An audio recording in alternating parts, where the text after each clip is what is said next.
त्रिगुणाकारं त्रिनेत्रं च त्रयायुधं त्रिजन्म पापसंहारं बिल्वपत्रं शिवार्पणं त्रिशाकैलवेलपत्रैश्च राशिद्रैकोमलैः शुभैः शिवपूजां करिष्यामि बिल्वपत्रं शिवार्पणम् सालग्रामशिलामेकां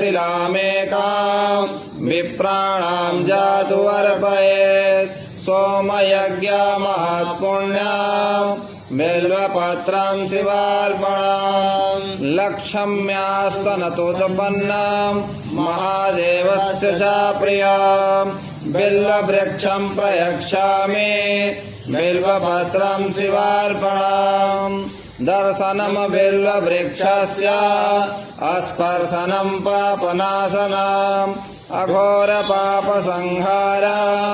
बिल्वपत्रं शिवार्पणम् मूलतो ब्रह्मरूपाय मध्यतो विष्णुरूपणे अग्रतः शिवरूपाय बिल्वपत्रं शिवार्पणम् दन्तिकोटिसहस्राणि वाजपेयशतानि च कोटिकन्या महादानं बिल्वपत्रं शिवार्पणम् बिल्वाष्टकमिदं पुण्यं या पठे शिवसन्निधौ सर्वपापविनिर्मुक्तः शिवलोके अवाप्नुयात्।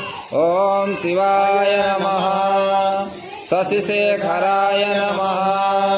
वामदेवाय नमः। विरूपाक्षाय नमः। कपर्दिने नमः। नीललोहिताय नमः। सांब सदाशिवाय नमः। बिल्वपत्रम् अर्पयामि।